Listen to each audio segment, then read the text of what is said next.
Hello everyone, welcome to my YouTube channel. মই guarantee দিব পাৰোঁ মোৰ ভিডিঅ'ৰ পৰা তোমালোকে গণিত আটাইতকৈ সহজভাৱে বুজি পাবা লগতে বেছিক কনচেপ্টও ক্লিয়াৰ হ'ব। Question number 2. Length of a rectangle is more than its breadth by 5 cm.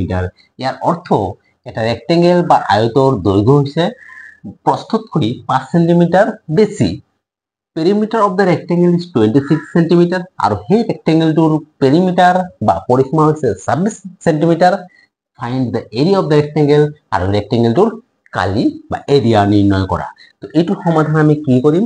আমি প্ৰথম সেন্টেন্সটো চাব লাগিব। ইয়াতে লিখা আছে ব্ৰেডথতকৈ লেংথটো 5 cm ডাঙৰ। আমি ইয়াতে ব্ৰেডথ নাজানো, লেংথ নাজানো। সেই কাৰণে আমি ইয়াতে এটা ধৰি ল'ব লাগিব। আৰু কোনটো আমি ধৰি ল'ম? যেটো সৰু ব্ৰেড। সেই কাৰণে লিখিম let the breadth be x. Bread যদি x হয়, লেংথ কিমান হ'ব? ইয়াতে যেহেতু লিখা আছে লেংথ ব্ৰেডথতকৈ 5 cm বেছি, তো ব্ৰেড হৈছে x ধৰিছো, ইয়াতকৈ বেছি 5 বেছি মানে x plus 5. তাৰ পিছত আমি লিখিম পেৰিমিটাৰ অফ ৰেক্টেংগল 26 cm দিয়া আছে। আমি লিখিম according to question perimeter equal to, তোমালোকে পেৰিমিটাৰৰ ফৰ্মুলা নিশ্চয় জানা।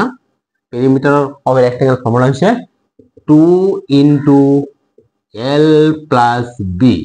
এতিয়া পেৰিমিটাৰটো দিয়াই আছে, সেইকাৰণে 26 লিখিম আৰু 2 into L টো আমি ইয়াতে ধৰি লোৱা মতে পাইছো x plus 5 আৰু ব্ৰেডথ হৈছে x। এতিয়া এইটো 26 ইফালে থাকক।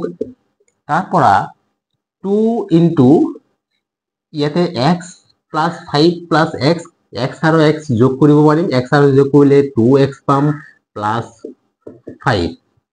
এতিয়া এই 2 ইয়াতে পূৰণ হৈ আছে গোটেইখিনিৰ লগত, গতিকে আমি যদি 2 এইটো সাইডত আনো পূৰণ বিপৰীত হৰণ হ'ব, তেনেকৈ তলত যাব। এতে twice x plus 5। 26ক 2 দি ডিভাইড কৰিলে আমি পাম 13 equal to twice x plus 5। এতিয়া এই 5 টো আমি প্ৰথমে এইটো সাইডত আনিব লাগিব। 13 5 যেহেতু প্লাস হৈ আছে, এইটো সাইডত আহিলে হ'ব -5 equal to twice x। 13 ৰ পৰা 5 মাইনাস কৰিলে 8 equal to twice x। এতিয়া সেই x ৰ লগত 2 পূৰণ হৈ আছে, এইটো ইফালে আহিলে হ'ব হৰণ, গতিকে 8 divided by 2x। 8ক 2 ৰে ডিভাইড কৰিলে পাম 4। তো x equal to 4। আৰু x টো কি? x হৈছে আমি লৈছো ব্ৰেড আৰু তেতিয়াহ'লে আমি লিখিম therefore breadth equal to x হৈছে 4, গতিকে 4 cm আৰু length equal to length হৈছে x plus 5 অৰ্থাৎ x পাইছো 4 plus 5 equal to 9 cm। এতিয়া আমি ব্ৰেড পাই গলো 4 cm, লেংথ পাই গলো 9 cm। এতিয়া লিখিম therefore the area equal to, area of rectangle formula তোমালোকে নিশ্চয় জানা, length into breadth, দৈৰ্ঘ্য পূৰণ প্ৰস্থ। এতিয়া লেংথ আমি এইমাত্ৰ উলিয়াইছো, লেংথ পাইছো 9 cm, গতিকে 9 পূৰণ আৰু ব্ৰেড পাইছো 4 cm, গতিকে 4। 9 into 4 হৈছে 36 cm স্কয়ার। অর্থাৎ এরিয়া পাই গলো। আমি অ্যান্সার লিখিম, এটা জাস্ট অ্যান্সার লিখিলে হল area equal to 36 cm square. Question number 3. Sum of the ages of Anupam, Rahul and Johirul is 32 years.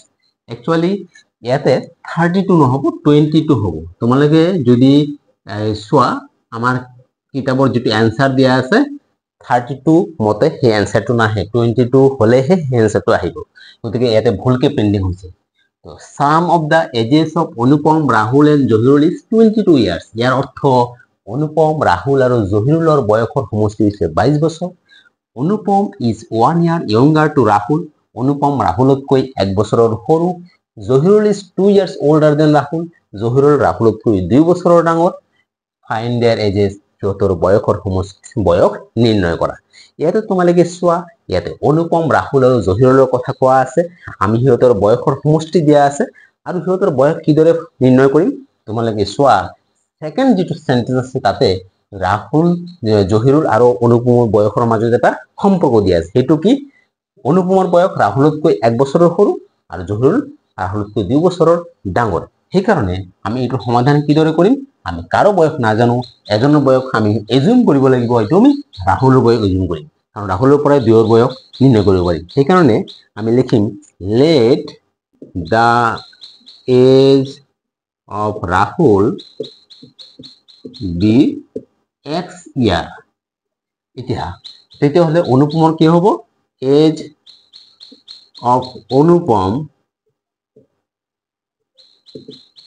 হ'ব ৰাহুলতকৈ 1 বছৰৰ সৰু, তাৰমানে এক্সৰ পৰা 1 মাইনাছ কৰিব লাগিব। তাৰপিছত এজ অফ জহিৰুল কিমান হ'ব? ৰাহুলতকৈ 2 বছৰ ডাঙৰ, কাৰণ ৰাহুলৰ হৈছে x, তাতকৈ 2 প্লাছ কৰিলে 2 বছৰ হ'ব। আমি 3ৰ বয়স আমি পালো, সেইকাৰণে লিখিম একৰ্ডিং টু কোৱেশ্চন। ইয়াতে লিখা আছে প্ৰথম চাজেষ্টটো 3জনৰ বয়সৰ সমষ্টি 22 বছৰ, অৰ্থাৎ 3জনৰ বয়স যোগ কৰিলে যি পাম সেইটো হ'ব 22। তেতিয়াহ'লে ৰাহুলৰ হৈছে x প্লাছ তাৰপিছত x মাইনাছ 1 হৈছে অনুপমৰ, তাৰ লগত প্লাছ হ'ব জহিৰুলৰ x প্লাছ 2।